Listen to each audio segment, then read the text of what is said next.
Hey GBC students, it's Pastor Steven. Thank you so much for joining us for our second week in our series, Craving.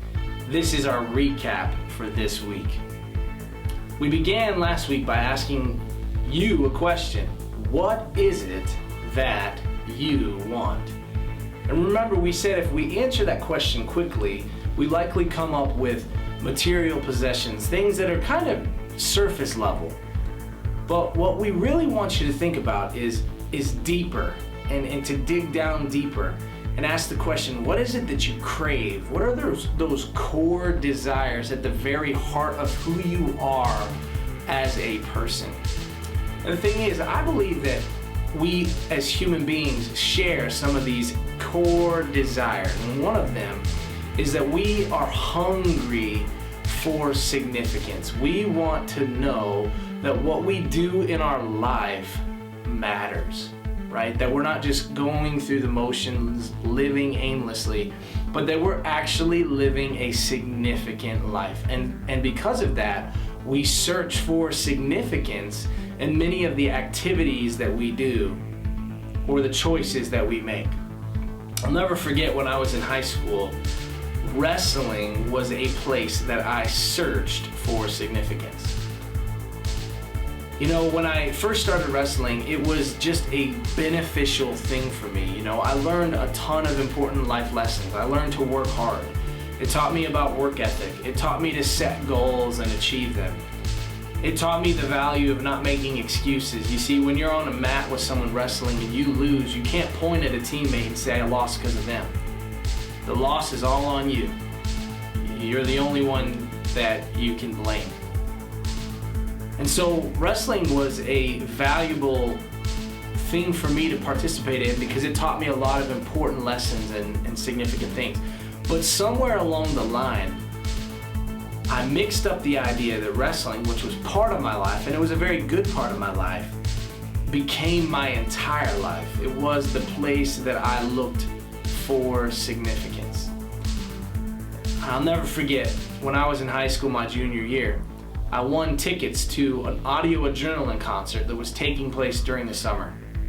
These tickets were backstage tickets, and it happened to be that the concert was on my birthday. So we would get to go meet the band, go backstage, get autographs, get pictures, all of that. But it happened to also be on a day that we had an optional summer wrestling practice.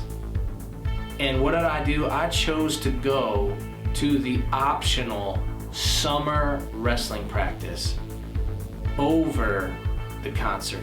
When my family got home, they expressed how much fun they had, and I felt like I had missed out.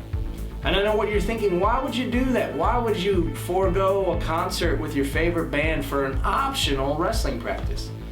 Well, at the particular time of my life, I was searching for significance in wrestling.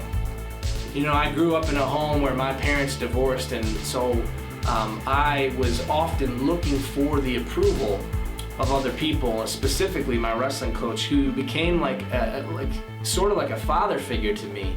He was very close to me. He noticed how hard I worked, and so I think I went to the practice because I wanted to please him, and I wanted to show that I was striving towards significance.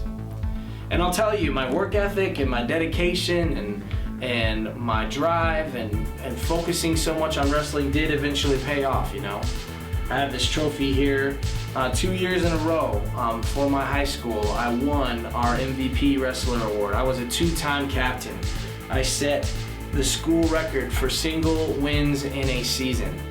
And I accumulated a lot of success in wrestling. It even got to the point where I got so close to my coach, he was taking me to college visits for schools that were looking to give me scholarships to come wrestle for them. But something happened.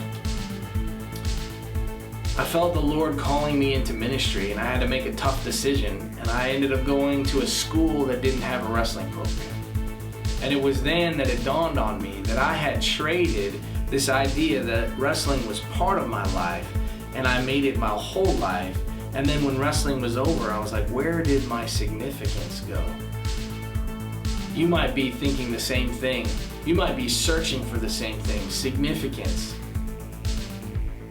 But if you're not careful, you can confuse what's truly significant for something that's important, but it can't be your whole life, your whole identity.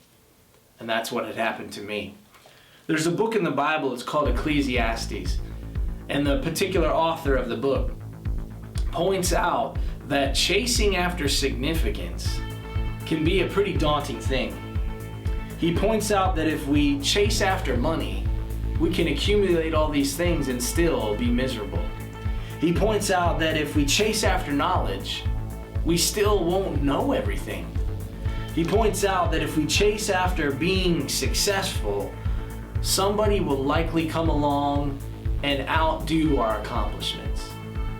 I mean, if you don't believe me, just watch the Olympics. Every single year at the Olympics, an Olympic record is broken, it seems. And so think of all the hard work of the person before. Was that important? Absolutely. But if they tied their entire significance to that record, it was broken the next time the Olympics took place. And you see, at the very end of the book, after the author of Ecclesiastes points out that if we chase after significance, we can often find that it is like smoke. It's like trying to grab smoke. You see it, but you can't grasp it. It's meaningless. And even though those activities, they're important activities in our life, if we put too much emphasis on them, we're grabbing for smoke and we're not grasping anything truly. And as a result, he concludes the book by saying this: now that all this has been heard, here is the conclusion of the matter, and here is the meaning of life. Fear God and keep his commandments, for this is the duty or the job of all mankind. That's Ecclesiastes 12:13. See, I believe this with all my heart. The key to living a significant life is by first fearing God. And that's not like I'm scared of God kind of thing. What it really boils down to this: like when you stand next to a really tall building, you have a deeper appreciation for gravity. You realize gravity is real. And if I were on top of that and I fell, that would be a problem. But when you stand in awe of who God is, you have an appreciation for who he is. He is God, and we are not. And so what he sees as significant, we should see as significant. And so the author of Ecclesiastes says for us to fear God and keep his commandments. That's what brings significance into our life. And so if you have that as a key ingredient and you insert that into some of those other things, like had I had that perspective and I tied it to wrestling, then maybe I wouldn't have mixed up the significance of wrestling being part of my life and treating it like it was my whole life. Maybe I wouldn't have missed out on some of those opportunities. And so I want you to think about that. Fear God and keep his commandments. Commandments like you should love the Lord your God with all your heart, soul, strength, and mind, right? Commandments like we should go into all the world and share the good news of Jesus, make disciples of all nations, baptizing them and teaching them to obey all of God's commandments. You see, I believe this with all my heart. God, he wants you to chase after some of your hobbies, some of your dreams, be involved in your sports, all of those things. But he wants you to not mix those things up as being the thing that is most significant in your life. He wants you to remember that you are to put him at the center of significance. And that all those other things, you can actually do all those other things with intentionality and bring God into the mix. And that's what I hope you'll do. I hope you'll know that chasing after significance, if you want to meet that craving, if you want to fill that desire and fulfill that desire, you have to keep the key ingredient, which is fearing God and keeping his commandments and living a life of intentionality, following him at the center of all the other things you do.